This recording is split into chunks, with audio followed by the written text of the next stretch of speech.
بسم اللہ الرحمن الرحیم۔ آج کا جو قیمتی وظیفہ میں آپ کو بتانے جا رہا ہوں، اس وظیفے کی اتنی برکت اور فضیلت ہے، انشاءاللہ جو بھی آپ کے بیڑے کام ہیں وہ سب ہو جائیں گے۔ آپ کو دولت کا مسئلہ ہے، آپ کو بیماری کا مسئلہ ہے، لڑائی جھگڑے کا مسئلہ ہے، گھر میں تنگ دستی ہے، محتاجی ہے، گھر میں لڑائی جھگڑے بہت زیادہ ہیں، آپ کی کوئی بات نہیں مانتا، یا آپ کا کاروبار ہے اس میں برکت نہیں ہے، منافع نہیں ہے، یا آپ کوئی بھی کام کرتے ہو وہ صحیح نہیں ہوتا، یا آپ کے پاس ملازمت نہیں ہے۔ یہ وظیفہ جو اب آپ کو بتانے جا رہا ہوں، اس کی بہت ہی فضیلت ہے۔ اللہ پاک نے خاص اپنے نبی کے لیے اس کو اتارا ہے، اور اس کی میں آپ کو کچھ فضیلت بھی بتاؤں گا۔ انشاءاللہ آپ کے تمام کام جو بگڑے ہوئے ہیں بن جائیں گے، جو بھی آپ کی زندگی میں مشکلات ہیں وہ حل ہو جائیں گی۔ ویڈیو اگر پسند آئے تو لائک اور شیئر ضرور کیجیے گا، اور میرے اس چینل کو ضرور سبسکرائب کیجیے گا، تاکہ ایسے ہی فائدہ مند ویڈیو کا نوٹیفیکیشن ہر وقت آپ کو ملتا رہے۔ اللہ ہم سب کا حامی و ناصر ہو۔ تو محترم ناظرین، آپ نے اس صورت کو کیسے پڑھنا ہے، کسی ترتیب سے پڑھنا ہے، یہ آپ طریقہ کار جان لیجئے۔ جب تک آپ کو طریقہ کار نہیں پتہ ہوگا پھر عمل اثر نہیں کرتے، کچھ خاص احتیاط ہوتی ہیں، تو اب اس کا طریقہ کار جان لیجئے۔ احتیاط میں سب سے پہلے یہ ہے کہ وقت آپ نے اس عمل کو کب کرنا ہے۔ آپ فجر، ظہر، عصر، مغرب، عشاء، تہجد کسی بھی نماز کے بعد کر سکتے ہو، اس میں کوئی پابندی نہیں ہے۔ جب بھی آپ کو وقت ملتا ہے آپ اس وظیفے کو کر سکتے ہو، اس میں کوئی پابندی نہیں ہے۔ کوئی بھی مرد کر سکتا ہے، کوئی بھی عورت کر سکتی ہے۔ اکثر کچھ مردوں کو بھی مشکلات کا سامنا کرنا ہوتا ہے، کیونکہ مرد بیچارے اپنی بیوی بچوں کے لیے، اپنا گھر پالنے کے لیے باہر محنت مشقت کرتے ہیں۔ اسی طرح کچھ عورتوں کو بھی بہت سے مسائل ہوتے ہیں، وہ بھی اس عمل کو کر سکتی ہیں، اور لازمی کریں تاکہ آپ کی زندگیوں میں آسانیاں آئیں۔ دولت کے علاوہ جو بھی آپ کا مسئلہ ہے، بس آپ نیت رکھ کر یہ پڑھو گے، یہ عمل کرو گے تو آپ کے مسائل حل ہو جائیں گے۔ اس وظیفے کی برکت سے اللہ پاک کی خصوصی رحمت ہوگی۔ عورتیں اس کو خاص ایام میں بھی کر سکتی ہیں، اس میں بھی کوئی پابندی نہیں ہے۔ اگر پہلے آپ کوئی عمل کرتے ہیں، کوئی وظیفہ کرتے ہیں، کوئی تسبیح کرتے ہیں، اس کے فوراً بعد اس عمل کو کیا جا سکتا ہے، اس میں بھی کوئی پابندی نہیں ہے۔ اور جب آپ اس عمل کو کریں گے تو خاموشی کے ساتھ کرنا ہے۔ ایسا نہیں ہونا چاہیے کہ آپ وظیفہ بھی کر رہے ہیں اور گفتگو بھی کر رہے ہیں، ایسا نہیں ہونا چاہیے۔ نہ آپ کو کوئی بلائے، نہ آپ کسی کو بلائیں، خاموشی کے ساتھ آپ نے اس وظیفے کو کرنا ہے۔ اور کہیں بھی بیٹھ کر کر سکتے ہو، یہ لازمی نہیں ہے کہ مرد مسجد میں بیٹھ کر کریں یا عورتیں مصلے کے اوپر بیٹھ کر کریں۔ گھر میں جہاں بھی آپ کو جگہ ملتی ہے، چارپائی کے اوپر بیٹھ کر کر لیں، آپ بیڈ کے اوپر بیٹھ کر کر لیں۔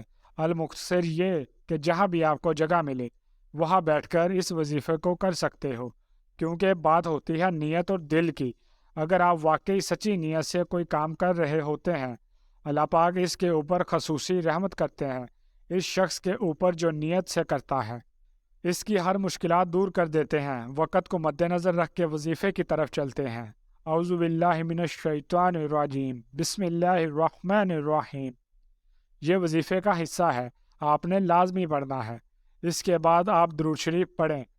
ایک بار میرے ساتھ بھی پڑھیے، اللہم صلی علی محمد وعلی آل محمد کما صلیت علی ابراہیم وعلی آل ابراہیم انک حمید مجید، اللہم بارک علی محمد وعلی آل محمد کما بارکت علی ابراہیم وعلی آل ابراہیم انک حمید مجید۔ یہ درود پاک آپ نے اول آخر 7 بار پڑھنا ہے، آپ صلی اللہ علیہ وآلہ وسلم کی ذات پر۔ اور اگر کسی میرے بہن بھائی کو یہ درود پاک نہیں آتا تو کوئی صحابی پڑھ سکتا ہے جو اس کو آتا ہے، اور اگر کوئی بھی نہیں آتا تو وہ اتنا کہہ سکتا ہے صلی اللہ علیہ وآلہ وسلم۔ اس کے بعد آپ نے یہ سورہ عالم نشرہ پڑھنی، قرآن پاک کی النشرہ، جسے عالم نشرہ کے نام سے بھی ہم جانتے ہیں۔ اس سورت کو آپ نے کب پڑھنی اور کیسے پڑھنی ہے، کتنی بار پڑھنی ہے، سب طریقہ بتاؤں گا۔ پہلے آپ سورہ کے بارے میں تھوڑا سا جان لیجئے۔ یہ سورہ ہے عالم نشرہ، لَکَ صدرک، کیا ہم نے آپ کا سینہ نہیں کھول دیا؟ وَوَضَعْنَا عَنْکَ وَرِزْرَک، اور کیا آپ سے آپ کا وہ بوجھ نہیں اتار دیا۔ الزن کاز ظہرک، جس نے آپ کی کمر جھکا دی تھی، ورفعنا لک ذکرک، اور ہم نے آپ کا ذکر بلند کر دیا۔ فإن مع العسر یسرا، پس بے شک ہر مشکلات کے ساتھ آسانی ہے۔ ان مع العسر یسرا، بے شک ہر مشکل کے ساتھ آسانی ہے۔ فإذا فرغت فانصب، پس جب آپ فارغ ہوں تو ریاضت کیجیے۔ وَلِذِینِ فَاصْطَبْ، اور اپنے رب کی طرف دل لگائیے۔ یہ میں نے آپ کے سامنے قرآن پاک کی سورہ لم نشرح ترجمہ کے ساتھ پڑھ کے سنائی، اور یہ مکی صورت ہے۔ کل آیات اس کی 8 ہیں۔ اب تھوڑا سا یہ جان لیجئے اس صورت اتارنے کا مقصد کیا ہے، اللہ پاک نے اس صورت کو کیوں اتارا، اور اس کے بعد میں آپ کو عمل کا طریقہ بھی بتاتا ہوں۔ کیا ہم نے آپ کے لیے آپ کا سینہ کشادہ نہیں کر دیا؟ جب آپ صلی اللہ علیہ وآلہ وسلم پر وحی نازل ہوتی تو آپ پر اس کا اتنا زیادہ بوجھ ہوتا۔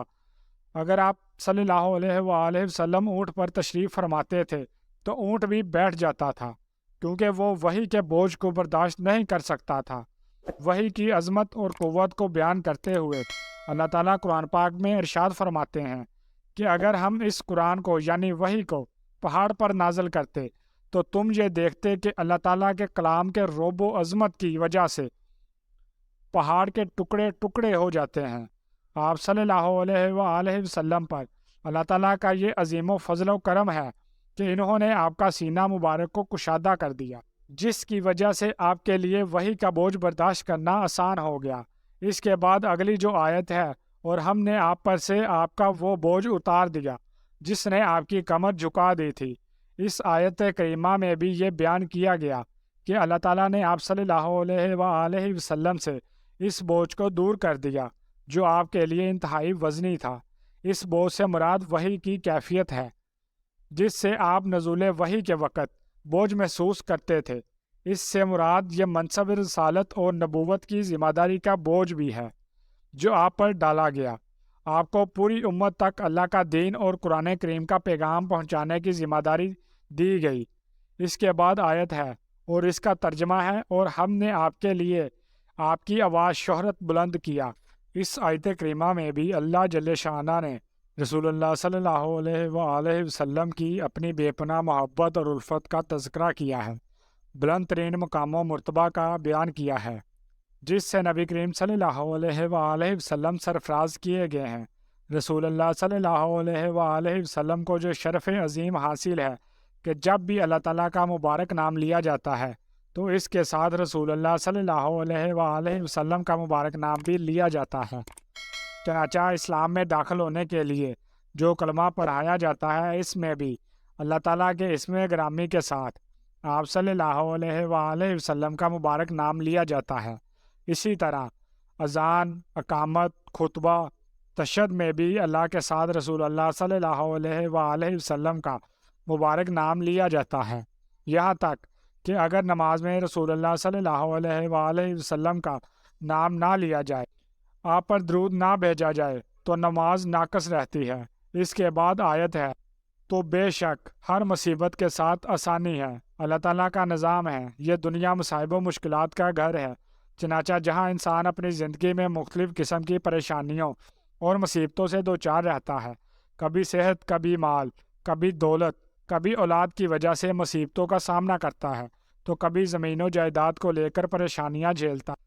انسان خواہ جتنا بڑے عہدے پر فائز ہو، اس کی زندگی میں کچھ نہ کچھ پریشانیاں ضرور آتی ہیں، چاہے وہ ذہنی اور فطری پریشانیاں ہوں یا جسمانی اور جذباتی پریشانیاں ہوں۔ انشاءاللہ جب آپ وظیفے کو کریں گے یہ سب پریشانیاں آپ کے اوپر سے دور ہو جائیں گی۔ اللہ پاک اس آیت کریمہ میں ہمیں یہ آگاہ بھی کر رہے ہیں کہ ہم غمگین اور اداس نہ ہوں، کیونکہ ہر مصیبت کے بعد آسانی ہوتی ہے۔ لہٰذا اگر کوئی اللہ تعالیٰ کے دین پر ایمان رکھتا ہے، اللہ تعالیٰ کے وعدوں پر کامل بھروسہ رکھتا ہے، اور اللہ تعالیٰ کے کلام اور رسول اللہ صلی اللہ علیہ وآلہ وسلم کی باتوں پر مکمل یقین رکھتا ہے، تو وہ مصیبت کے بعد آسانی ضرور دیکھے گا، اور اس کی زندگی میں تنگی کے بعد خوشحالی ضرور آئے گی۔ اور جو آخری آیت ہے اس کا ترجمہ ہے تو جب آپ فارغ ہو جایا کریں تو محنت کیا کیجیے عبادتوں میں، یعنی کہ اور اپنے رب کی طرف توجہ رکھیے۔ اس آیت کریمہ میں اللہ تعالیٰ کی طرف سے آپ صلی اللہ علیہ وآلہ وسلم کو خطاب کیا جا رہا ہے کہ جب آپ دین کی دعوت اور تبلیغ اور دین کے مختلف شعبوں میں امت مسلمہ کی ہدایت اور رہنمائی فریضہ سے فارغ ہو جایا کریں تو ہدایت اور رہنمائی کے فریضہ سے فارغ ہو جایا کریں تو اپنے رب کی طرف متوجہ ہو جائیں اور عبادت میں ہمتاً مشغول ہو جائیں، یعنی کہ اللہ پاک کی عبادت کریں۔ تو یہ میں نے آپ کے سامنے اس سورہ کی تھوڑی سی تفسیر بیان کرنا چاہی۔ اس کی فضیلت کیا ہے، اس کا مقصد کیا ہے؟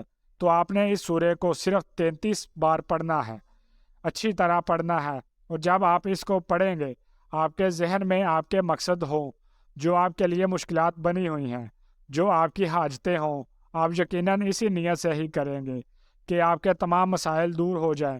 اس کے بعد آپ نے دعا کرنی ہے۔